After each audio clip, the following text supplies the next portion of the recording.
Hello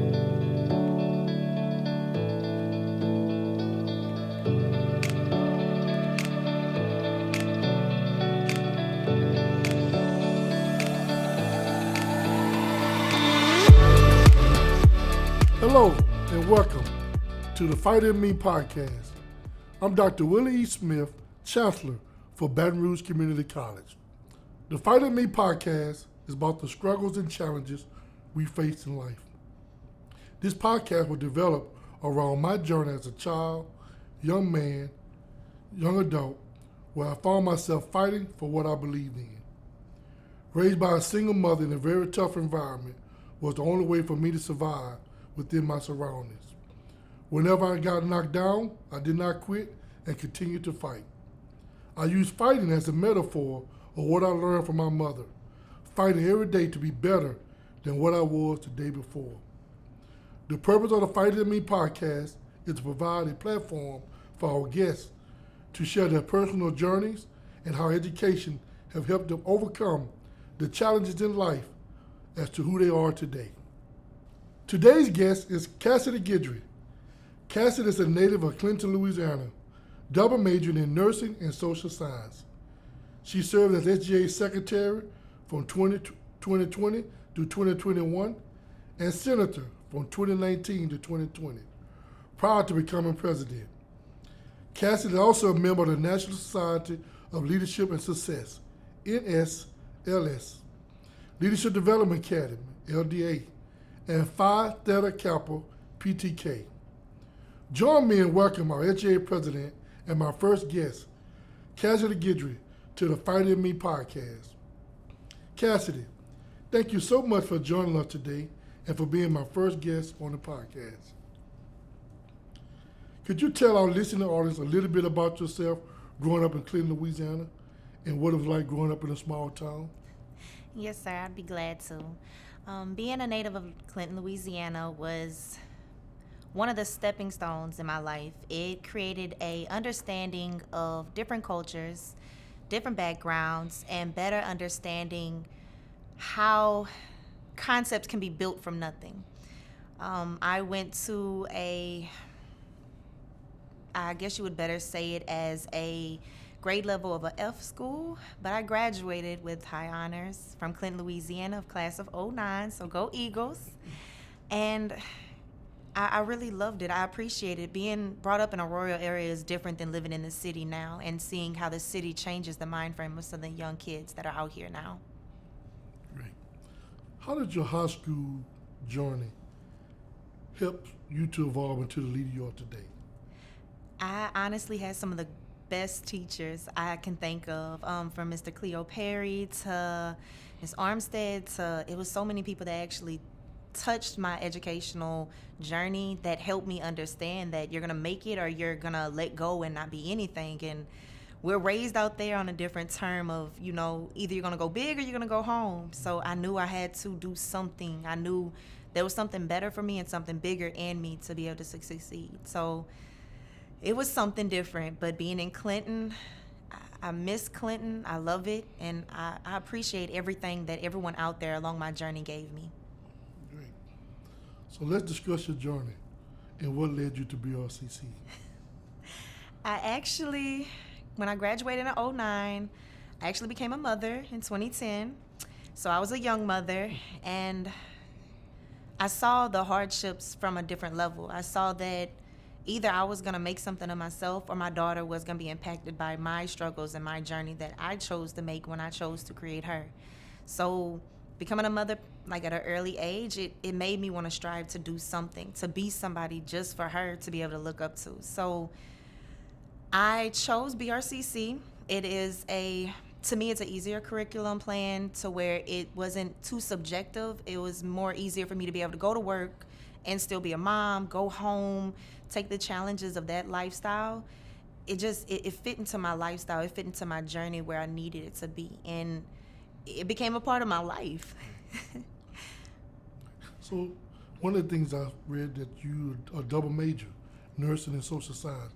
How did you choose that? Did you see someone in your field or someone in your household or in your community that made you want to go in those fields? Or how did you choose that? That's a good question. To be honest, my family is impacted by behavioral health problems and issues, and I know a lot of families are. It was me wanting to go into social science. I wanted to understand the impact that affects everyone in different levels, not just your age, not just your race, not just where you're coming from, but other things that can actually affect each person. Being a part of the community, you have to understand the community. And I appreciated actually taking social science because it became a natural, how can I say it, a natural field to my world now. Like now it's, when I'm around somebody, I'm studying them. When I'm listening to somebody, I'm naturally dissecting everything that they're saying, like, okay, this came from this trauma, this may be this. It helps me better understand, like when somebody gets angry or when they're sad. To us, it's, oh, well, they're overreacting. But in actuality, like understanding it on that nature, it became a part of, okay, no, this is stemmed from other problems, and this may be why they're overreacting to me, but they're reacting just normally in their own stance. I got you. All the part in life is becoming a leader. You're double majoring, but you're also the president of SGA. How did you come to that decision? What made you want to become a leader and certainly be Student Government Association president? When I first started seeing SGA across the campus, I wasn't a part of SGA at all, but I saw how impactful it was for other students. The leadership roles they would do, the things they would be able to discuss, the impacts they would have on students itself. And when I saw that, I determined it was something that I knew would be right for me. I'm naturally a leader. And I felt like, okay, yeah, this may be for me. So when I became senator, it was me learning the board. When I became secretary and was voted in, it was me understanding the board on a different dynamic of, okay, I'm in here now, let me understand how this actually works. And then when I became president, I chose to run for presidency. It was me accepting the term of, okay, this is something that I could possibly be able to impact myself and make a better stance on this campus. Great. So could you share some of the experiences I know and opportunities? I know that you and a group of other SGA leaders just recently came back from Washington, D.C. What have been your experience serving as the SGA president and the opportunities being in that role? The opportunities are great. I won't lie to anybody. The acknowledgement across campus is great. When I go to different places, they're like, oh, you're the SGA president. And I'm like, oh, okay, so it's something new. Being able to go to D.C., for one, I mean, it was a whole experience. The different levels of environment, the impact of meeting different congressional people, to meeting even other SGA leaders. We all actually pivot off each other. We understand each other. We understand the impacts that we bring on our campuses to our students. So me being around that and having that opportunity to branch off, to be able to talk to people, but also talk to the leaders that represent different districts in Louisiana, it meant a lot to me because it's not me just, I'm being able to use my voice to be the voice for others that may not be able to step up into this position and be able to take that lead. And that's fine with me. If I have to carry that burden to help someone else, I'm willing to do it. So the opportunities are amazing. And it's being able to know what's best for you, take the route that is deemed fit for you, by you, and standing on any grounds that you can to make sure you're still heard. Great. You used the word courageousness. I used the word courage. Seems like there's a theme going on here. But is there any particular advice that you would give to the next SGA president? Yes. Come to BRCC, rise up as a leader, keep your voice, make it your own voice, understand the impacts and listen to the students. That's who you was voted in by. Don't forget that. Don't let any position get into your head and make you think you're better or worse than the next. Understand it and become a part of it to where you know where you can impact another student. Just like I stated earlier, some people are afraid of this position in times because a leadership role takes a lot. It takes a lot of dedication, hard work. It's a lot in the mind frame. But if you're able to succeed and you get voted in, stay on your stance, be that voice, and help the students like you said you would. Great.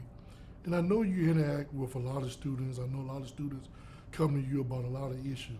Let's take a little bit of time to talk about you, your story. You're a first generation student. How did that play in your family life and your family origin? How did that help you or hinder your progress? Because what you're doing today is going to share courage to others to be able to talk about issues that they have had, being a first generation student, as well as for me to be able to support you guys and help you throughout your educational journey. So talk a little bit about that, being a first generation student.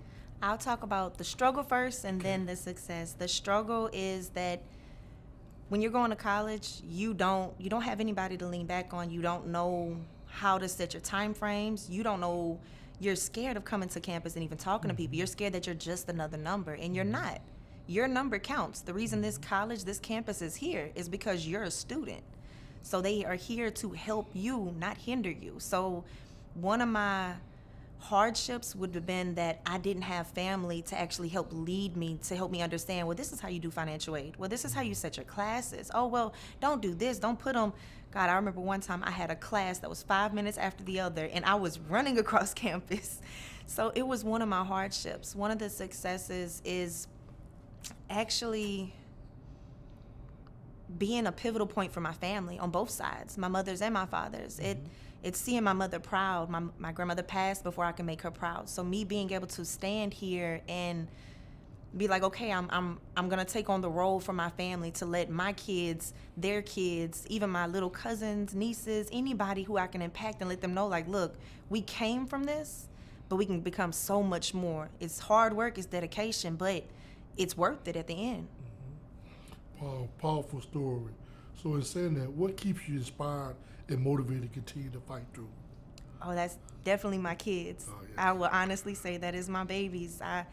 There's times I cry at night because it's so much on my plate, but when they come in there and they hug me, I know, like, okay, this is what I'm doing it for. I'm doing it so you can understand, no matter if you become a mom early, no matter if you drop out of high school, no matter what you choose to do, you got to keep on pushing. You got to keep on fighting through the whole stance of the struggle.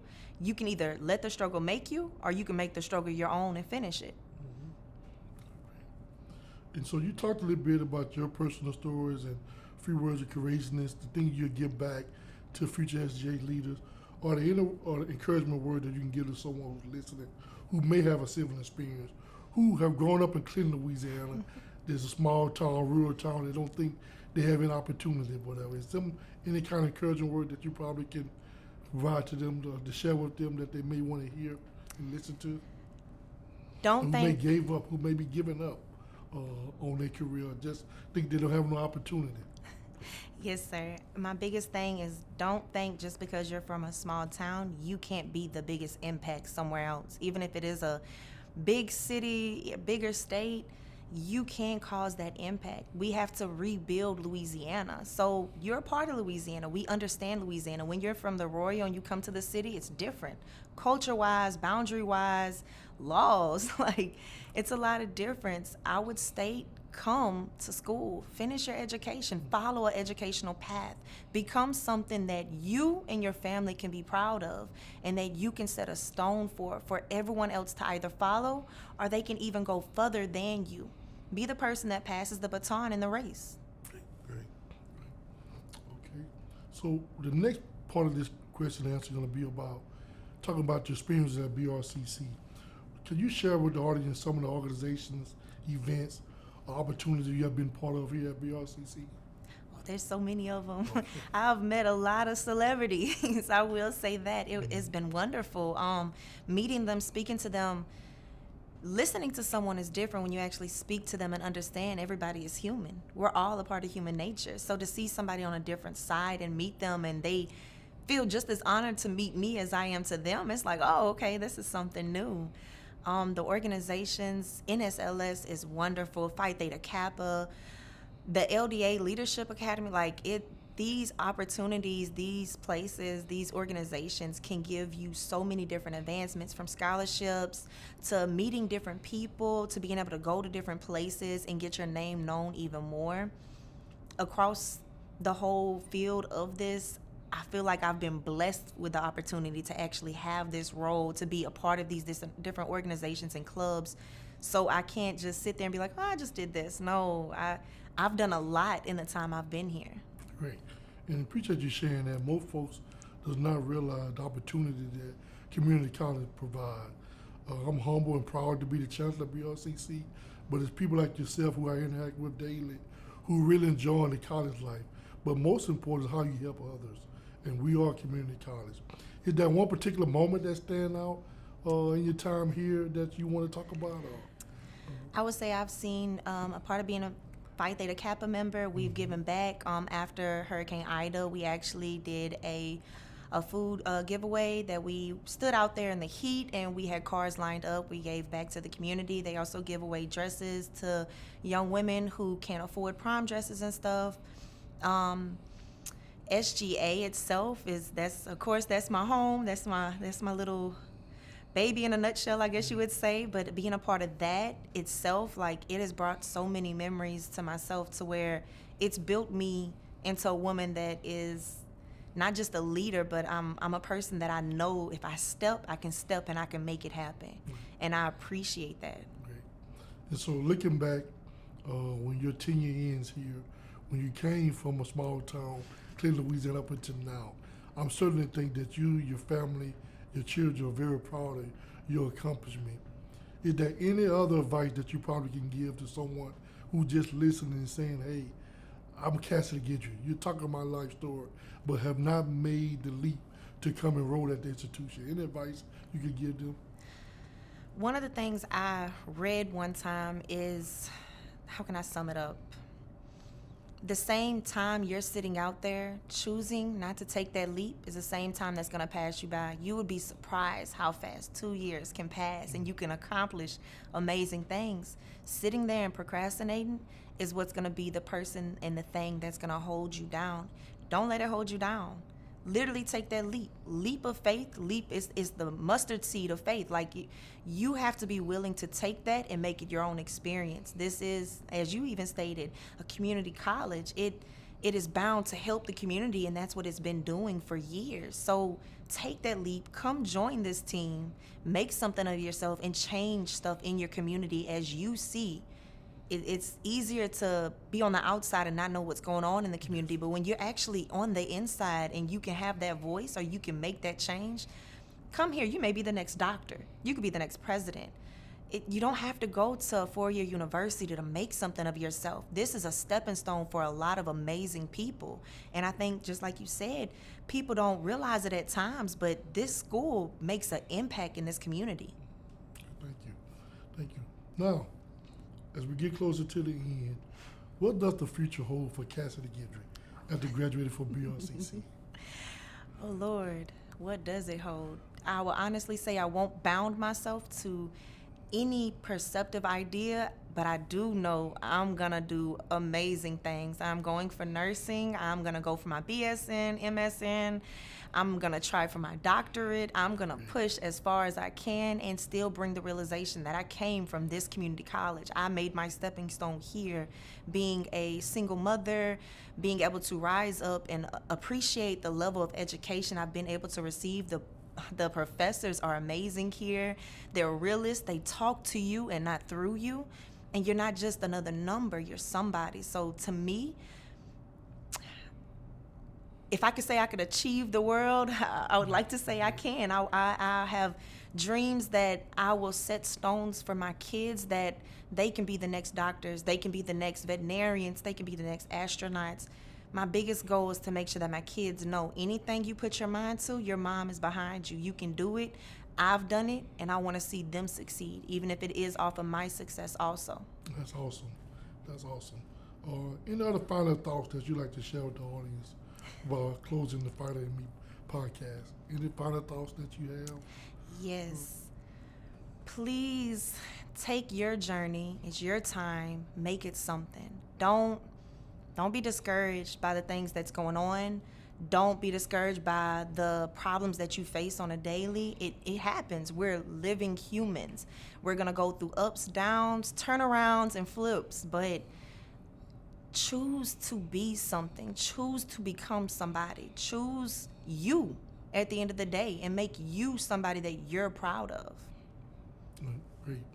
And so, folks, there you have it. The Cassiti Guidry, a mother, a student, a SGA president, a future leader, a registered nurse, a nurse practitioner, a doctor.